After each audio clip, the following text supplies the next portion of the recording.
우리가 이 세상을 살아가면서 우리에게 가장 중요한 가치 기준이 우리에게 있습니까? 한번 생각을 해보십시오.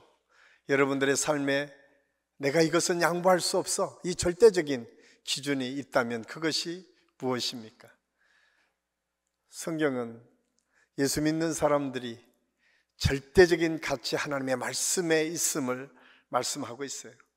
믿는 사람들에게 절대적인 가치는 하나님의 말씀입니다. 그래서 하나님의 말씀은 언제나 우리의 삶을 이끌어가는 기준이 되었고, 성도들의 삶의 선택과 행동에 하나님께서 주시는 기준이 되어서 그걸 통해서 살아갈 때에 하나님의 은혜를 누릴 수 있었음을 알 수가 있습니다.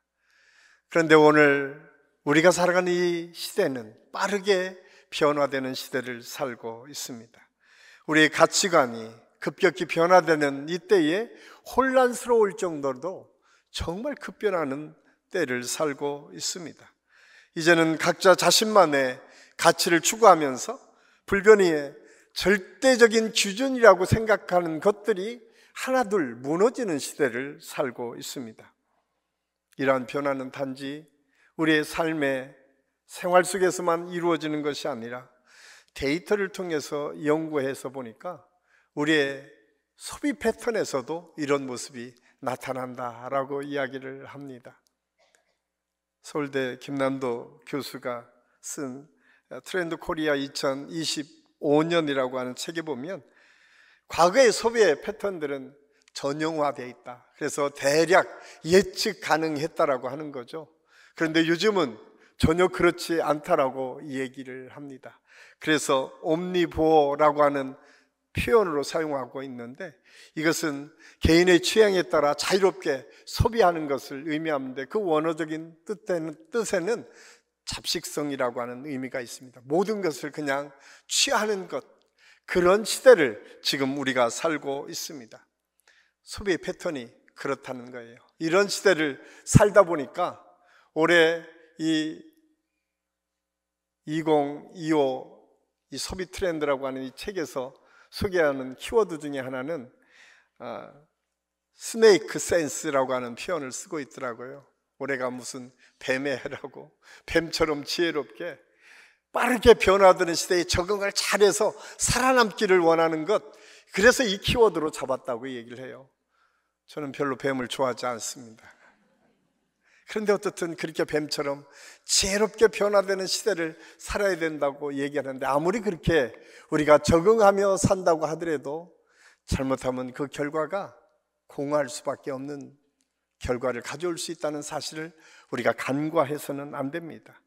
우리의 삶에 확고한 가치와 기준이 없어지게 되면 우리가 예측할 수 있는 미래가 없고, 오히려 생각하는 것보다 훨씬 더 어려움을 겪을 수 있다는 사실을 우리는 알아야 됩니다. 여기에 지금 우리가 살아가는 시대에 한 가지 더 첨가된 것이 있는데, 그것은 스마트폰, 이 매스미디어의 발달에 의해서 끊임없이 비교하고 비교되며 살고 있다는 사실입니다. 스마트폰 너머에 있는 세계는 우리와 전혀 다른 세계처럼 우리에게 보여지고, 그것을 내가 누리지 못하면 때로는 그것 때문에 우울하기도 하고 불만족스러운 내 삶 때문에 굉장히 힘들고 어려운 시대를 살고 있다라고 표현하면서, 그 책에서 열패감이라고 하는 표현, 패배감이 언제나 우리를 주장하고 이끌어간다라고 이야기를 합니다. 그러면 만인의 열패감, 모든 사람 다 느끼는 실패감이 우리를 이끌어간다라고 얘기를 합니다. 이런 시대를 살아가는 이때에 저는 우리 한식교 모든 성도들이 그럼에도 불구하고 여전히 변함없이 우리의 절대적인 가치 기준인 하나님의 말씀, 성경을 통해서 주시는 하나님의 기준이 무엇인가를 다시 한번 깨닫고, 저는 그 주시는 절대적 가치가 우리의 삶의 중심을 세워가고 우리의 삶에 결정하는 모든 선택의 기준이 되어서 우리가 살아가는 이 시대에 하나님의 풍성한 은혜를 누리며 살아가는 은혜가 있기를 예수님의 이름으로 간절히 축원합니다. 왜냐하면 거기에 하나님의 약속이 감춰져 있기 때문에 그렇습니다. 하나님께서 이스라엘 백성들에게 하나님의 말씀을 주실 때는 그냥 주신 것이 아니라 하나님의 말씀 속에 역사하시는 하나님의 뜻과 섭리가 무엇인지를, 그리고 그것을 담아서 그렇게 말씀 아래 순종함으로 나아갈 때에 하나님께서 어떻게 우리 삶 속에 개입하셔서 이끌어 가실 것인가를 말씀 속에 감추어 주셨기 때문에 그렇습니다.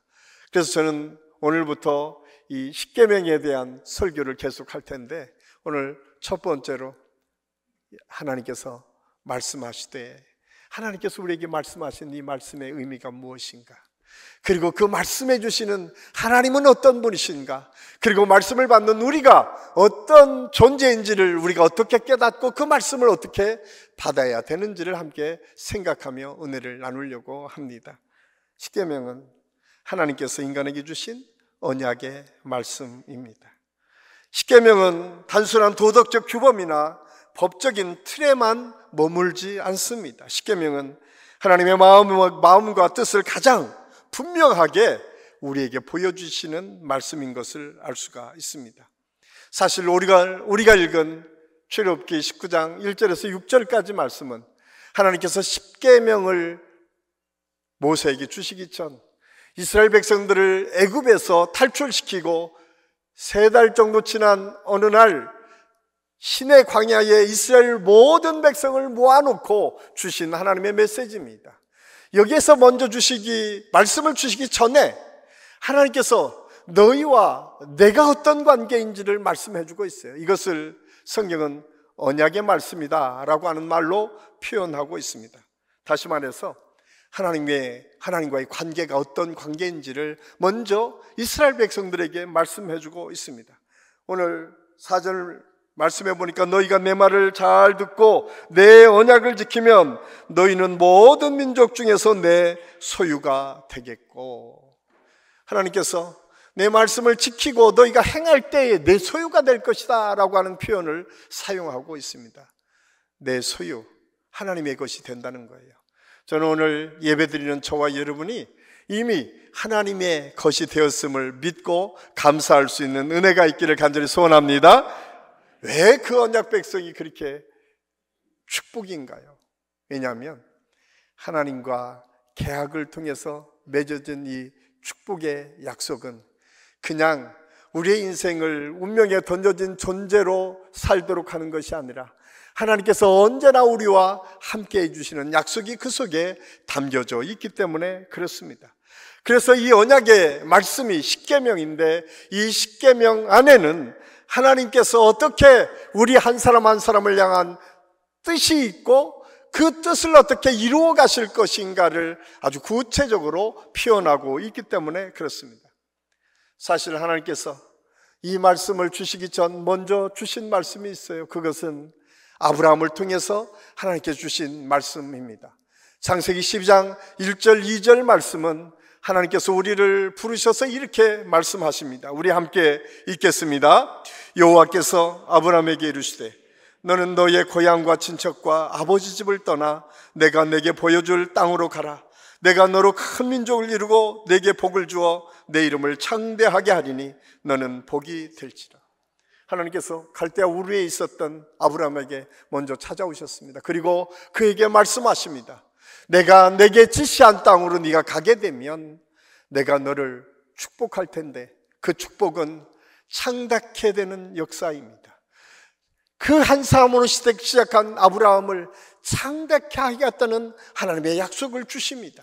그리고 네가 복의 근원이 될 것이다. 너를 통해서 복이 이 세상에 나타나고 증거될 것이다 라고 하는 사실을 말씀해 주고 있습니다. 사실 이 약속은 아브라함을 통해서 시작되었지만 아브라함과 이삭과 야곱을 통해서 계속 전해졌음을 성경은 말씀해 주고 있어요. 이 말씀이 창세기에 기록되어 있습니다. 뿐만 아니라 하나님의 이 약속은 그냥 야곱의 시대로 끝난 것이 아니라 야곱을 하나님께서 그 당시에 가장 큰 나라 애굽으로 보내주시고 애굽 땅에서 430년을 하나님의 은혜 속에 감춰주셔서 그 민족을 이루도록 축복하여 주셨음을 성경은 말씀해 주고 있어요. 많은 사람들은 고센 땅, 애굽의 가장 기름진 땅이 고센 땅이었는데 그곳에 하나님께서 이스라엘 백성을 감춰두신 이유를 잘 모르지만, 저는 오늘 말씀을 준비하면서 그것은 하나님의 특별한 섭리와 은혜였겠구나. 하나님께서 그 민족을, 한 가족이, 한 가문이 내려갔지만 100만 명이 넘는 민족을 이루기까지 하나님께서 그 속에서 이스라엘 백성들을 보호하시고 인도하시고 함께해 주셨음을 성경을 통해서 우리가 깨닫게 됩니다. 그러던 이스라엘 백성들을 하나님의 때가 되어서 이제 광야를 지나서 하나님의 약속의 땅 가나안 땅에 인도하시기 위해서 그들을 불러내셨고, 그 불러내신 광야의 시내의 광야에서 오늘 십계명의 말씀, 오늘 우리가 읽은 이 말씀이 이스라엘 백성들에게 선포되어졌습니다. 그런데 그 말씀은, 야, 너하고 나의 관계가 특별한 관계야 라고 하는 사실을 먼저 말씀해 줬다는 거예요. 이 소유라고 하는 의미 속에 그것이 담겨져 있어요. 많은 사람이 소유하면 내가 가진 것을 의미하는데, 그 가진 것은 시간이 지나면 없어질 수 있어요. 물질도 권력도 내가 가지고 있는 건강도 여러분 내 것이 아닙니다. 때가 되면 다 없어집니다. 그런데 소유라고 하는 개념 속에는 이보다 더 강한 개념이 있어요. 그것은 가족 같은 개념입니다. 혈연 사회 같은 개념입니다. 사실 인간의 사회 속에 변하지 않는 개념 하나가 있는데 그것은 혈연 사회예요. 아버지와 아들과 사이. 내가 아버지가 싫어도, 내 어머니가 싫어도, 내 형제가 싫어도 형제는 형제이고 아버지 엄마는 그냥 아버지 엄마일 뿐이에요. 그건 바뀌어지지 않습니다. 하나님께서 우리를 그렇게 여기시겠다는 거예요. 하나님께서 저와 여러분을 부르시고 그런 관계로 우리를 세워주셨다라고 오늘 성경은 우리에게 말씀해주고 있습니다. 이것이 언약의 말씀이에요. 이것이 언약 백성들에게 주시는 특별한 하나님의 은혜인 것을 우리가 알아야 됩니다. 그렇기 때문에 이 언약의 말씀 속에 감춰진 비밀은 하나님의 사랑이 그 속에 담겨져 있음을 우리가 잊어서는 안 됩니다. 하나님께서 우리 한 사람 한 사람을 사랑하시되 하나님의 역사를 이루어서 하나님의 나라를 이룰 하나님의 믿음의 백성으로 삼아주셨어요. 이 사실을 사도행전 3장 25절은 이렇게 우리에게 표현하고 있습니다. 우리 같이 한번 읽겠습니다. 너희는 선지자들의 자손이요 또 하나님이 너희 조상으로 더불어 세우신 언약의 자손이라. 아브라함에게 이르시기를 땅 위의 모든 족속이 너의 씨를 인하여 복을 받으리라 하셨으니. 아멘. 누가를 통해서 사도행전을 기록하며 우리 예수 그리스도를 믿는 믿음의 백성에까지 어떻게 하나님의 이 언약의 백성이, 하나님의 언약의 약속이 계속 이어져 왔는지를 우리에게 말씀해 주고 있습니다. 저는 우리 한식교회 모든 성도들이 오늘 이 말씀을 기초로 저와 여러분의 존재가 어떤 존재인지, 특별히 하나님과의 관계가 분명하게 설정되어지고 하나님께서 우리를 그렇게 사랑하심을 깨닫고 우리 모든 성도들이 그 믿음, 언약 백성의 확신을 가지고 살아가는 은혜가 있기를 예수님의 이름으로 간절히 축원합니다. 뿐만 아니라 십계명을 통해서 하나님께서 어떤 분이신지를 우리에게 분명하게 말씀해 주고 있습니다. 나와 계약을 맺으신 하나님, 내의 소유된 백성이라고 인정하신 그 하나님은 어떤 분이십니까? 우리가 이 세상을 살면서 정말 누군가가 도움이 필요할 때 그 순간 먼저 누군가가 찾아와서 내게 말을 걸어주고 나를 위로해주고 내게 힘을 준다면 얼마나 힘이 되고 위로가 되겠습니까?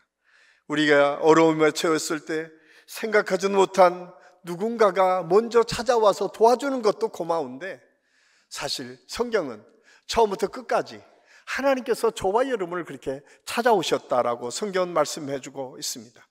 하나님은 우리가 먼저 부르거나 찾지 않았어도 먼저 우리를 찾아오 주신 하나님의 은혜, 그 사랑이 하나님의 성품 중에 감춰져 있음을 말씀하고 있습니다. 오랜 노예 생활에서 벗어난 이스라엘 백성들, 그들은 애굽에서 벗어나기만 하면 편안한 삶이 그들을 이끌어갈 것이라고 기대했을 것입니다. 고센 땅, 그 기름진 땅에서 살았지만 자유가 없었습니다. 그 숫자가 매일매일 늘어나는 것을 보고 이 이스라엘 백성들의 숫자가 늘어날 때 애굽 사람들은 그들을 두려워했습니다. 그들을 핍박하고 탄압하기 시작합니다. 견딜 수가 없었어요. 그래서 이스라엘 백성들은 하루속히 그것을 벗어나기를 원했습니다. 놀랍게도 하나님께서 모세를 세워서 그를 이끌어내셨을 때 그들은 화루송을 지르며 자기가 가지고 있는 모든 재산을 다 가지고 애굽을 탈출했습니다. 그들은 기적을 경험했습니다. 하나님께서 홍해를 가르시는 것을 경험했고 하나님께서 마라 있은 물을 바꾸어 가는 것을 경험하게 되었습니다. 이제 그 하나님만 붙잡으면 내가 잘 살 거라고 생각을 했는데 보니까 광야의 연속이거든요. 광야는 쉽지 않은 삶이었어요. 자기가 원하는 대로 뭔가를 할 수 없는 곳이 광야였음을 우리가 알 수가 있습니다. 그런데 그곳에 하나님께서 그들을 보호하시고 인도하시고 함께 해주시는 길로 그들을 이끌어 가셨습니다. 그래서 하나님께서 이스라엘 백성들, 시내산에 모였었던 이스라엘 백성들에게 먼저 말씀하십니다. 출애굽기 19장 4절 말씀입니다. 우리 4절 말씀 우리 같이 한번 읽겠습니다. 내가 애굽 사람에게 어떻게 행하였음과 내가 어떻게 독수리 날개로 너희를 업어 내게로 인도하였음을 너희가 보았느니라. 아멘. 이스라엘 백성들에게 내가 너희를 어떻게 생각하는지 아니? 내가 너희를 업어서 여기까지 인도해 왔어. 사실 가끔 예전에 우리 형들이 누나들이 나이 차이가 많으니까 내가 너 업어서 키웠어 이런 형제들이 꽤 많습니다. 그것이 뭐예요? 내가 너 그렇게 사랑으로 키웠어 라고 하는 의미 아닙니까? 하나님께서 지금 이스라엘 백성들에게 말씀하고 있어요.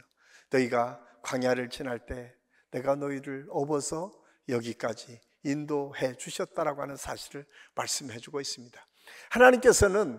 하나님께서 먼저 찾아와 주시는 사랑의 하나님일 뿐만 아니라 우리를 그렇게 힘들고 어려운 때마다 우리를 업어서 그 위로와 그 길을 지나도록 인도하시는 하나님이심을 성경은 우리에게 말씀해 주고 있습니다. 그래서 신학자 클라우스 베스터만이라고 하는 신학자는 이 구절을 이렇게 해석했습니다. 하나님의 구속적 사랑의 핵심적인 표현이다.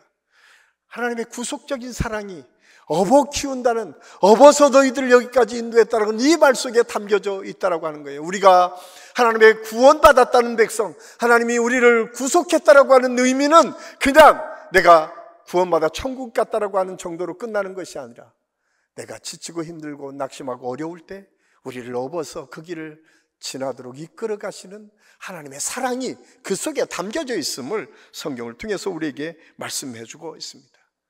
그래서 출애굽기 20장 2절에서는 나는 너를 애굽 땅 종되었던 집에서 인도하여 낸 내 하나님이니라.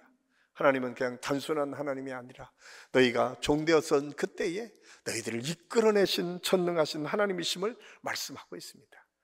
그렇다고 그 구원받은 믿음의 백성들에게 그냥 창창대로만 정말 좋은 길만 우리 앞에 있는가요? 그렇지 않나요? 이 말씀을 받았지만 여전히 그 앞에 이스라엘 백성들에게는 끊임없는 광야의 연속이었습니다. 그 광야의 연속, 왜 하나님께서는 이 광야를 우리에게 주셨을까요? 하나님께서는 그것을 통해서 우리를 훈련하시고 더 풍성한 하나님의 은혜를 체험하기 위해서 그렇다고 말씀하고 있습니다. 이 사실을 이스라엘 백성들이 광야를 다 건넌 다음에 그들은 알았어요. 그래서 신명기 8장 2절 3절은 이스라엘 백성들을 통해서 이렇게 고백되고 있습니다. 우리 같이 한번 읽겠습니다. 내 하나님 여호와께서 이 40년 동안에 내게 광야의 길을 걷게 하신 것을 기억하라. 이는 너를 낮추시며 너를 시험하사 내 마음이 어떠한지 그 명령을 지키는지 지키지 않는지를 알려 하심이라. 너를 낮추시며 너를 줄이게 하시며 또 너를 알지 못하며 내 조상 놀지 하지 못하던 만나를 내게 먹이신 것은 사람이 떡으로만 사는 것이 아니요 여호와의 입에서 나오는 모든 말씀으로 사는 줄을 내게 알게 하려 하심이니라. 아멘. 하나님께서는 너희가 떡으로만 사는 것이 아니라 하나님의 말씀이 우리를 어떻게 살려내는지를 알게 하시기 위해서 이 광야를 우리에게 주셨다라고 말씀하고 있습니다.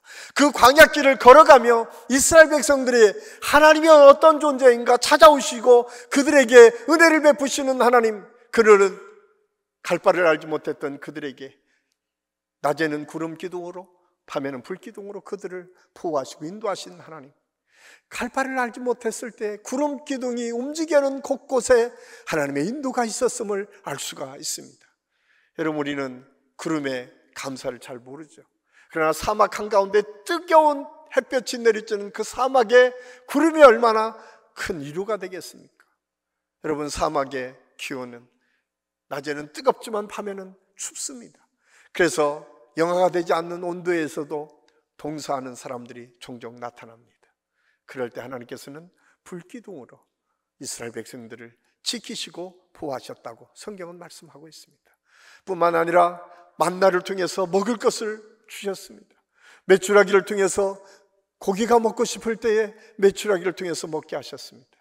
물이 마시고 싶을 때에 반석을 쳐서 물을 내셨다라고 성경은 말씀해주고 있습니다. 이 사실을 통해서 하나님께서는 단순히 우리를 구원하시는 것으로 끝나는 것이 아니라 광야를 지날 때에 우리를 보호하시고 인도하시고 함께 해주셔서 마침내 그 길을 통과하고 그 놀라신 축복을 누리며 살 수 있도록 우리를 인도해 주시는 하나님이신 것을 성경을 통해서 우리에게 말씀해 주고 있습니다. 그래서 광야는 고난의 장소가 아니라 하나님의 사랑을 느끼는 장소이고 훈련을 통해서 우리의 삶을 거룩하게 바꾸어가는 통로라고 하는 사실을 우리가 기억해야 됩니다. 이 사실을 깨달은 다윗은 그가 힘들고 어려운 삶의 자리를 지날 때마다 이렇게 고백합니다. 내가 사망의 음침한 골짜기를 다닐지라도 해를 두려워하지 않을 것은 주의 지팡이와 막대기가 나를 안위하시나이다. 그 모든 것을 누릴 만한 왕이었지만 그에게 때로는 사망의 음침한 골짜기 같은 삶의 여정이 있습니다.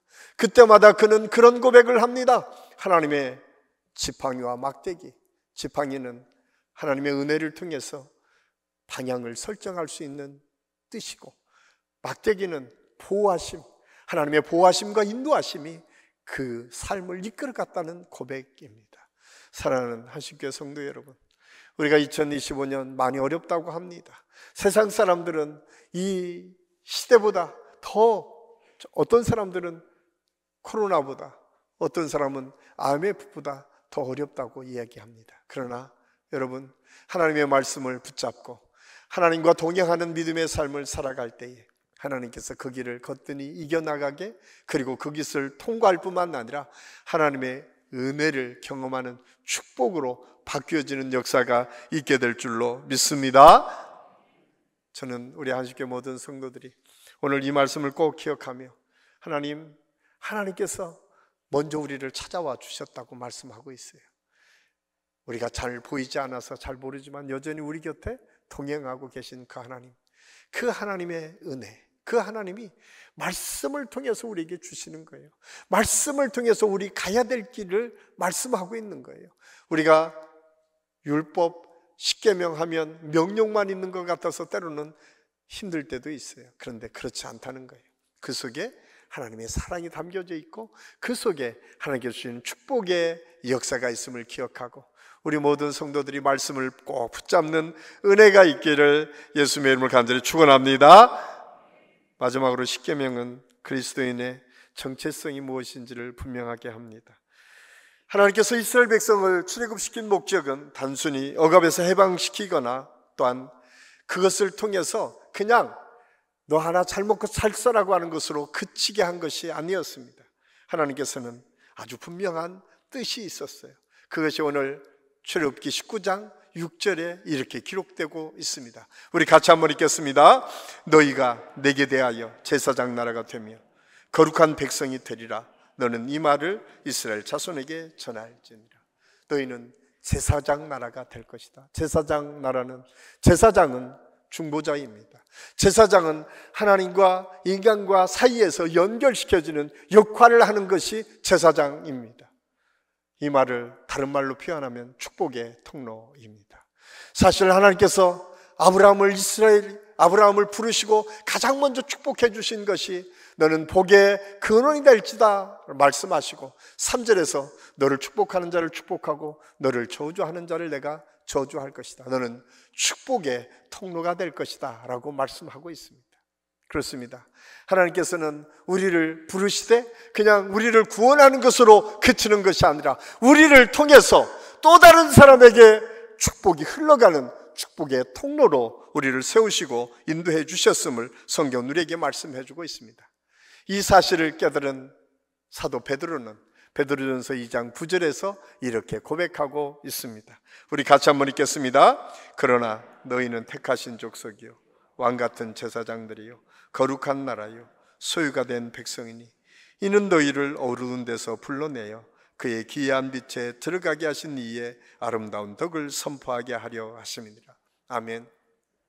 우리를 어둠 가운데 있었을 그때에 우리를 불러내셔서 하나님의 거룩한 빛 앞에 우리를 세우시고 그 거룩한 덕을 세상 사람들에게 나눠주는 역사, 그런 축복이 우리에게 있다는 사실을 우리에게 말씀해 주고 있습니다. 저는 우리 한신교회가 매주일, 우리가 매달 우리가 축복의 말씀, 이렇게 2월 달에도 하루 한 절 말씀 축복의 달력이 나왔어요. 벌써 잊으셔서 많이 사용하지 않으시는 분들이 계실 텐데 여러분 이 축복의 달력을 가져가셔서 매일매일 축복하십시오. 우리에게는 이 사명이 있어요. 우리 가족에게 이 사명을 이 사명을 지켜야 될 책무가 우리가 있음을 잊어서는 안 됩니다. 그래서 우리 자녀들에게 말씀을 가르치고 축복의 말로 위로하고 격려할 수 있어요. 이 축복의 말은 단순히 우리 자녀들만이 아니라 부부관계를 통해서도 부모님과 자식 간의 관계에서도 부모님에게 이 축복의 말을 통해서 인사하십시오. 부부가 서로 이 축복의 말을 함께 나누면서 그 사랑을 나누십시오. 이것이 성경이 우리에게 주신 하나님의 메시지입니다. 뿐만 아니라 이번 설 명절에는 우리 모든 성도들이 함께 예배를 통해서 구정으로 시작되는 새해를 시작할 수 있기를 바랍니다. 예배는 축복의 통로입니다. 우리 축복의 통로인 저와 여러분이 예배를 통해서 축복을 우리 가정에 또 우리 주변에 증거할 수 있는 아름다운 믿음의 역사가 우리 모두에게 있을 수 있기를 간절히 소원합니다. 이런 정체성이 우리에게 분명히 있을 때에 하나님께서는 우리를 통해서 하나님의 역사를 이루어 가시겠다고 말씀하고 있습니다. 이것의 구체적인 표현이 하나님의 말씀으로 선포된 십계명입니다. 그래서 십계명은 단순히 계명을 지켜라 라고 하는 것이 아니라 우리 사도 바울의 고백처럼 복이 있는 계명이라는 거예요. 그 축복이 담겨져 있다는 거예요. 그냥 계명을 명령을 지켜라 라고 하는 끝나는 것이 아니라 지키면 그 다음에 이렇게 하나님께서 복을 주시겠다. 내 부모를 공경하라. 그리하면 너를 통해서 이 땅을 차지하는 복을 약속해 주고 있습니다. 그렇습니다. 하나님의 말씀 안에, 이 하나님의 명령 안에 언제나 하나님의 축복의 약속이 감춰져 있음을 꼭 기억하십시오. 그래서 하나님께서 주신 이 말씀은 그냥 선포되는 것으로 끝나는 것이 아니라 구체적으로 우리 삶의 현장에 하나하나 나타나고 이루어진다는 사실을 알 수가 있습니다. 그래서 예수님께서도 마태복음 5장 17절에 내가 율법이나 선지자를 폐하러 온 줄로 생각하지 말라. 폐하러 온 것이 아니요 완전하게 하려 함이라. 예수님께서는 이 땅에 율법을 폐하러 오시거나 또한 구약에 있는 하나님의 계명들을 폐한 것이 아니라 그것이 어떻게 우리 삶 속에서 완성돼야 되는지를 보여주셨다라고 오늘 성경 우리에게 말씀해 주고 있습니다. 그래서 이 말씀을 통해서 우리가 깨닫는 것은 무엇입니까? 우리의 정체성이 분명해지는 거죠. 우리의 정체성은 하나님의 말씀을 통해서 우리를 통해서 이 세상이 바뀌어지는 것들을 보고 싶어 하세요. 그래서 이스라엘 백성들에게 그냥 너희가 제사장일 뿐만 아니라 이스라엘 자손들에게 끊임없이 전하라고 말씀하고 있어요. 이것이 우리 믿음의 사람들이 가져야 될 책무임을 잊어서는 안 됩니다.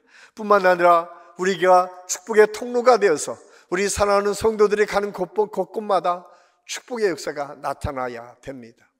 그것이 하나님께서 우리에게 주신 선물이에요. 저는 우리 한식교회 모든 성도들이 가는 곳곳마다 그 축복의 역사가 계속 나타나고 증거될 수 있기를 예수님의 이름으로 간절히 축원합니다. 꼭 기억하십시오. 여러분은 그냥 운명에 던져진 존재, 그냥 나 하나 잘 먹고 잘 사는 존재가 아니라 여러분이 가는 곳에 하나님의 은혜가 임할 수 있도록 여러분을 그렇게 세워주시고 인도해 주셨습니다. 여러분에게 그 말씀을 주셨어요. 그리고 그 말씀을 순종함으로 나아갈 때에 그 말씀의 역사가 이루어질 수 있도록 여러분에게 힘을 주시고 함께 해주시는 하나님이 저와 여러분이 믿는 하나님이고, 그 하나님의 역사를 우리 삶 속에서 몸소 보여주신 분이 예수 그리스도이시고, 예수 그리스도의 그 십자가의 사건을 통해서 온 세상 사람들이 구원받고 살아나는 하나님의 역사가 있었던 것처럼, 저는 우리 안식교회 모든 성도들이 이번 설 명절을 통해서 여러분이 가는 곳곳에 이 축복의 역사가 계속 이어질 수 있기를 예수님의 이름으로 간절히 축원합니다. 그리고 여러분, 이제 계속되는 하나님의 말씀들을 여러분 사모하십시오. 이번 십계명 말씀이 선포되어질 때마다 하나님, 내가 이 말씀을 붙잡고 나아가기를 원합니다. 이 말씀 안에서 하나님의 역사가 나타나고 하나님의 뜻이 이루어지기를 원합니다. 고백하며 나아갈 때에 이제 분명하게 우리 삶 속에서 나의 삶의 기준이 무엇이어야 되는가, 내 삶의 목표가 무엇이 되어야 되는가, 우리 그리스도인들에게 특별히 우리 한신교회 성도들의 비전과 꿈을 어떤 근거를 가지고 세워야 될지를 함께 생각하고, 우리 모든 성도들을 통해서 그런 하나님의 아름다운 역사들이 계속 이어지고 증거될 수 있기를 예수님의 이름으로 간절히 축원합니다. 기도하겠습니다. 아버지 하나님, 은혜를 감사합니다. 오늘 말씀을 통해서 하나님의 계명이 어떻게 우리 삶 속에 나타나게 되었고, 또 그 하나님이 어떤 분이시고 그 하나님의 말씀을 받은 우리가 어떤 존재인지를 다시 한번 깨닫게 하여 주시니 감사합니다. 우리 사랑하는 한식교회 모든 성도들 가정마다 이 하나님의 복을 누리며 살 수 있도록 인도하여 주시옵소서. 광야를 지날 때에 우리를 업어서 우리를 이끌어 가시고 복을 주시고 마침내 그 길을 통과하도록 도우시는 성령의 역사를 늘 느끼며 체험하며 거뜬히 하나님께서 예비하신 놀라우신 축복을 바라보며 나아가는 우리 모든 성도들이 되게 하여 주셔서 우리 한식교회 성도들을 통해서 그 가정이 살아나고 주변이 살아나고 주변에 예수 그리스도의 복음이 증거되고 선포되는 아름다운 역사가 계속 이어질 수 있도록 인도하여 주시옵소서. 오늘도 우리 함께 하시는 주님을 찬양하며 예수님의 이름으로 감사드리며 기도하옵나이다. 아멘.